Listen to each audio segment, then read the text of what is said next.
hello guys welcome to KVA channel ನಾನು ಅಶಿಕ್ ನಾನಂತೂ quick ಆಗಿ ಎಲ್ಲ ನ್ಯೂಸ್ ನ ಕೂಡ ಕವರ್ ಮಾಡ್ತೀನಿ ಅಪ್ಕಮಿಂಗ್ ಮೂವೀಸ್ ನ ಅಪ್ಡೇಟ್ಸ್ ಬಗ್ಗೆ ಸೋ ಗೈಸ್ ಏನು ಮಾಡಿದೆ ಲೆಟ್ಸ್ ಸ್ಟಾರ್ಟ್ ದ ವಿಡಿಯೋ ಈಗ ಮೊದಲನೇ ಅಪ್ಡೇಟ್ ಬಂದು ಸಲಾರ್ದ ಆಗಿರುವಂತದ್ದು 4 hours 29 minutes OTT ಪ್ಲಾಟ್ಫಾರ್ಮ್ ಅಲ್ಲಿ ಬರುತ್ತೆ ಅಂದ್ರೆ 2 ಗಂಟೆ 22 ನಿಮಿಷದಲ್ಲ ಡಬಲ್ ನೀವೇನು ಥಿಯೇಟರ್ ನೋಡಿದ್ರೆ ಅದಕ್ಕಿಂತ ಡಬಲ್ ಆಗಿ OTT ಬರ್ತಾ ಇರುವಂಥದ್ದು ಇದೊಂದು ರೂಮರ್ ಆಗಿದೆ ಅಫಿಷಿಯಲ್ ಅನೌನ್ಸ್ಮೆಂಟ್ ಯಾವಾಗ ಆಗುತ್ತೆ ಅಂತ ನೋಡಬೇಕಾಗಿದೆ ಹಾಗೇನೇ ಈಗ ಕಾಟೇರ ಬಗ್ಗೆ ಹೇಳೋದಾದರೆ ಪ್ರೀ ಬುಕಿಂಗ್ಸ್ ಆಗಿದೆ 1.5 ಕೋಟಿ ಜನ ಪ್ರೀ ಬುಕ್ ಮಾಡಾಗಿದೆ ಇದು ನೆನ್ನೆದಾಯ್ತಾ ಈಗ ನೀವೇನು ನೋಡ್ತೀರಾ 1 ಕೋಟಿ ಅಂತ ಹೇಳ್ಬಿಟ್ಟು ಇದು ನೆನ್ನೆದ ಪೋಸ್ಟರ್ ಆಗಿರುವಂಥದ್ದು ಆದರೆ 1.5 ಕೋಟಿ ಪ್ರೀ ಬುಕಿಂಗ್ ಆಗೋಗಿದೆ ಆಲ್ರೆಡಿ ಅದು ಕ್ಯಾನ್ಸಲೇಬಲ್ ಅನ್ನೋ ಒಂದು ಏನು ಟಿಕೆಟ್ ನೀವು ಬುಕ್ ಮಾಡಬೇಕು ಕ್ಯಾನ್ಸಲೇಬಲ್ ಅಂತ ಇರುತ್ತಲ್ಲ ಅದನ್ನು ಬಿಟ್ಟು 1.5 ಕೋಟಿ ಪ್ರೀ ಬುಕ್ಕಿಂಗ್ ಆಗಿದೆ ಇದೊಂದು ಒಳ್ಳೆ ವಿಷಯ ಅಲ್ವಾ ಲೈಕ್ ನಾನು ಅಂದ್ಕೊಂಡಿಲ್ಲ ಎಕ್ಸ್ಪೆಕ್ಟ್ ಮಾಡಿರಲಿಲ್ಲ ನೀವು ನೋಡ್ತಿದ್ದೀರಾ ಆ ರೇಂಜ್ ನೋಡ್ತಿದ್ದೀರಲ್ಲ ಬುಕ್ಕಿಂಗ್ ಇಂಟ್ರೆಸ್ಟೆಡ್ ಅಂತ ಏನು ಕೊಟ್ಟಿದೆ ಅದು ಪ್ಯಾನ್ ಇಂಡಿಯಾ ಲೆವೆಲ್ಗೆ ಇದೆ ಆದರೂ ಕೂಡ ಇದೊಂದು ಬರೀ ಕನ್ನಡ ಮೂವಿ ಮಾತ್ರ ಆಗಿರೋವಂಥದ್ದು ನೋಡೋಣ ಇದ್ರ ಡಿಮ್ಯಾಂಡ್ ಎಲ್ಲೆಲ್ಲಿ ಯಾವ್ಯಾವ ಮಾರ್ಕೆಟ್ ರೀಚ್ ಆಗುತ್ತೆ ಅಂತ ನಾನು ಕೂಡ ಕಾಯ್ತಾ ಇದ್ದೀನಿ ಆಯಿತಾ ಹಾಗೆಯೇ ಇನ್ನೊಂದು ವಿಷಯ ದರ್ಶನ್ ಅವರ ಡೆವಿಲ್ ಮೂವಿ ಏನಿದೆ ಇದು ಆಗಿದ ತಕ್ಷಣವೇ ಇದ್ರ ಬಗ್ಗೆ ಅಪ್ಡೇಟ್ಸ್ನ ನಾನು ಕೊಡ್ತಾ ಹೋಗ್ತೀನಿ ಆಯಿತಾ ಯಾಕೆಂದರೆ ಇಲ್ಲಿ ಈಗ ಯಾಕೆ ಇದ್ರ ಬಗ್ಗೆ ಅಪ್ಡೇಟ್ ಬರ್ತಾ ಇಲ್ಲ ಅಂದರೆ ಯಾಕೆಂದರೆ ಅವ್ರು ಯಾವುದಕ್ಕೂ ವರ್ಕ್ ಮಾಡ್ತಾ ಇಲ್ಲ ಅದ್ರ ಬಗ್ಗೆ ಯೋಚನೆ ಮಾಡ್ತಾ ಇಲ್ಲ ಈಗ ಅವ್ರ ಫೋಕಸ್ ಕಂಪ್ಲೀಟ್ ಆಗಿ ಇದರ ರಿಲೀಸ್ ಮೇಲೆ ಇರೋವಂಥದ್ದು ಕಾಟೇರ ರಿಲೀಸ್ ಮೇಲೆ ಅವರ ಕಂಪ್ಲೀಟ್ ಫೋಕಸ್ ಇರೋವಂಥದ್ದು ನೆಕ್ಸ್ಟ್ ಅಪ್ಡೇಟ್ ಬಂದು ದಿಲ್ ರಾಜು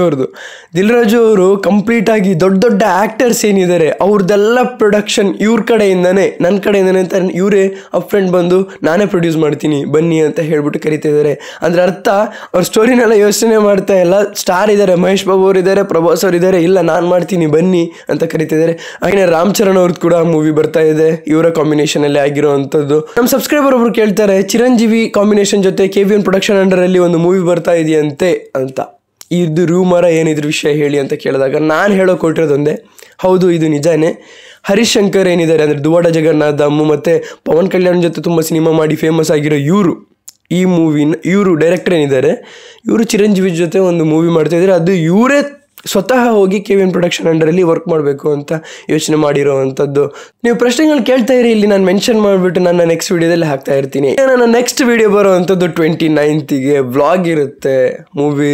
ಹಾಫ್ ಇಂಟರ್ವೆಲ್ ಆದಮೇಲೆ ಅದರೊಂದು ವೀಡಿಯೋ ಹಾಕ್ತೀನಿ ಹೇಗಿದೆ ಅಂತ ಅನ್ನಿಸ್ತು ಅಂತ ಹಾಗೆ ಕಂಪ್ಲೀಟ್ ಮೂವಿ ಫಿನಿಶ್ ಆದಮೇಲೆ ಕೂಡ ಹಾಕ್ತೀನಿ ನಂದು ಶೋ ಬುಕ್ಕಿಂಗ್ ಇರೋವಂಥದ್ದು 6:45 ಬೆಳಗ್ಗೆ first day first show morning show ಆಗಿರೋವಂಥದ್ದು ಅರ್ಲಿ ಮಾರ್ನಿಂಗ್ ಶೋ ನಾನಂತೂ ಎಕ್ಸೈಟೆಡ್ ಆಗಿದ್ದೀನಿ ಗುರು ಅಂತ ಹೇಳ್ತಾ ಇವತ್ತಿನ ನೋಡಿ ಶೋ ವಿಡಿಯೋನ ಕಲೆಕ್ಟ್ ಮಾಡಿ ಶೇರ್ ಮಾಡಿ ಚಾನಲ್ ಸಬ್ಸ್ಕ್ರೈಬ್ ಮಾಡಿ ಮರಿಬೇಡಿ so keep watching love you all peace director hats off ತುಂಬಾ ಟೈಮ್ ತಗೊಂಡು ತುಂಬಾ ಒಳ್ಳೆ ಸಿನಿಮಾ ಮಾಡಿದ್ದಾರೆ ಆಮೇಲೆ ಪಾಪ ಆಕ್ಚುಲಿ ಒಂದು ಆಕ್ಷನ್ ಸಿನಿಮಾ ರಿಲೀಸ್ ಆಗ್ಬೇಕಾದ್ರೆ ತುಂಬಾನೇ ಪ್ರಾಬ್ಲಮ್ ಇದ್ರು ಅಂದ್ರೆ ಬೇರೆ ತರ ಅಲ್ಲ ಆಕ್ಸಿಡೆಂಟ್ ಆಗಿತ್ತು ಇನ್ನೊಂದಾದ್ರು ಎಲ್ಲಾನು ಮುಗಿಸ್ಕೊಂಡು the one and army made A very good job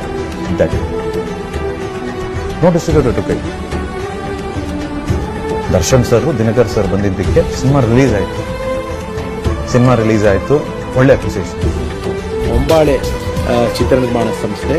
Vijay ಕಿರ್ಗುಂದೂರು ಅವರ ಬಗ್ಗೆ ಹೇಳಬೇಕಂತಂದ್ರೆ ಇವರು ನಮ್ಮ ತೂಗುದೀಪ ಸಂಸ್ಥೆಯ ಮೂಲಕನೇ ಮೊದಲನೇದಾಗಿ ಚಿತ್ರರಂಗಕ್ಕೆ ಬಂದವರು ಅವರಿಗೆ ಸಿಗಬೇಕಾದ ಸ್ಥಾನ ಗೌರವ ಎಲ್ಲವನ್ನು ಸ್ವತಃ ದರ್ಶನ್ ಸರ್ ನಿಂತು ಗೌರವನ ಕೊಡಿಸಿ ಇದೇ ವೇದಿಕೆ ಮೇಲೆ ಶ್ರೀಮತಿ ಪಾರ್ವತಮ್ಮ ರಾಜ್ಕುಮಾರ್ ಅವ್ರ ಕೈನಲ್ಲಿ ವಿಜಯ್ ಕಿರ್ಗುಂದೂರು ಅವರು ಕೂಡ ಒಂದು ಅತ್ಯಂತ ಪ್ರೀತಿಯ ಗೌರವವನ್ನು ಕೂಡ ಕೊಡಿಸಿದ್ರು ನಾನೆಲ್ಲ ಕೆಲಸನೂ ದುಡ್ಡುಗೋಸ್ಕರ ಮಾಡಲ್ಲ ಮಿಸ್ಟ್ರೆ ನಮ್ ತಂದೆ ಹೇಳ್ತಾ ಇದ್ರು ದುಡಿಮೆನ ತಲೆ ಎತ್ಕೊಂಡ್ ಮಾಡು ಸಹಾಯನ ತಲೆ ತಗ್ಗಿಸ್ಕೊಂಡ್ ಮಾಡು ಅಂತ